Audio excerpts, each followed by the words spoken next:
భద్రాద్రి కొత్తగూడెం జిల్లా భద్రాచలంలో నిన్న సాయంత్రం 7 గంటల సమయంలో పోలీసులకు కూనవరం రోడ్లో వాహన తనిఖీలు నిర్వహిస్తూ ఉండగా సుమారు 7 గంటల 20 నిమిషాలకు కూనవరం నుంచి భద్రాచలం వైపుగా అశోక్ లేలాండ్ దోస్త్ వాహనాన్ని నలుగురు వ్యక్తులు వాహనాన్ని వేసుకుని కూనవరం వైపు నుంచి భద్రాచలం వైపుగా కొంత దూరంలో పోలీసు వారిని చూసి అశోక్ లేలాండ్ వాహనాన్ని వెనక్కి మళ్లించి తప్పించుకుని పారిపోయే ప్రయత్నం చేయగా అట్టి అశోక్ లేలాండ్ వాహనాన్ని కొంత దూరం వెంబడించి పట్టుకుని ఆర్టీఓ ఆఫీసు వద్దకు తీసుకొచ్చి వెలుతురులో అటు వాహనాన్ని తనిఖీ చేయగా అందులో 110 నిషేధిత గంజాయి ప్యాకెట్లను ఎయిర్ కూలర్లో ఉపయోగించే వెట్టివేలు ఫీచర్లతో పెట్టుకుని అక్రమ రవాణా చేస్తూ పట్టుబడ్డారు. 110 ప్యాకెట్లు సుమారు 1,48,300 విలువ గల ఈ 222.966 కేజీల ప్రభుత్వ నిషేధిత గంజాయిని పంచనామా చేసి పోలీసులు స్వాధీనం చేసుకున్నారు. పట్టుబడిన 4 వ్యక్తులతో పాటు యజమానిని గంజాయిని విక్రయించిన మరియు కొనుగోలు చేస్తున్న వ్యక్తులపై కూడా కేసు నమోదు చేశారు పట్టణ పోలీసులు. ఈ రోజు భద్రాచలం పట్టణ పోలీస్ స్టేషన్లో జిల్లా SP Rohit Raj press meet లో వివరాలు వెల్లడించారు.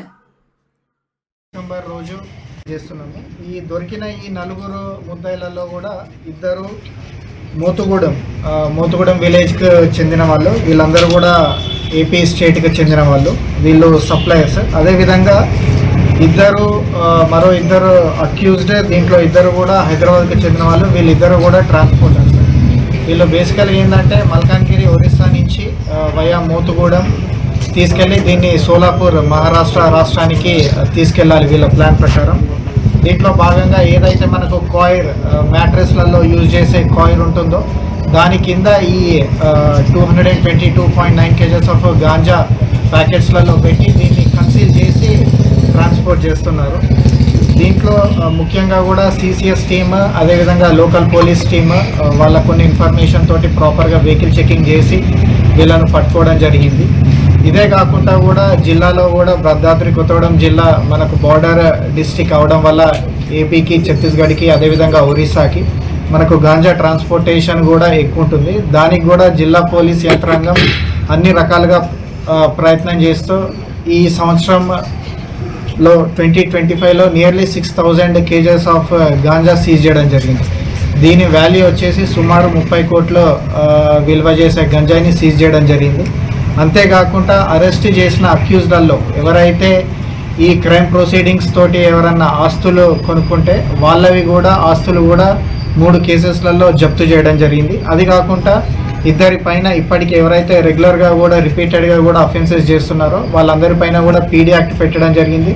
ఇంకా కొందరు అక్యూజ్లను కూడా ఐడెంటిఫై చేసి పీడీ యాక్ట్ పెట్టడం జరుగుతుంది. అంతేకాకుండా ఈ మొత్తం కేసులో కూడా ముఖ్యంగా కూడా సిసిఎస్ టీం ఇంతకుముందు కూడా చెప్పినట్టు సిసిఎస్ టీం ఇది ఒకటే కేసు కాకుండా మిగతా జిల్లాలలో కూడా ఎక్కడ కూడా గంజాయి పట్టుకున్నా కూడా CCS and task force team major role play చేస్తుంది.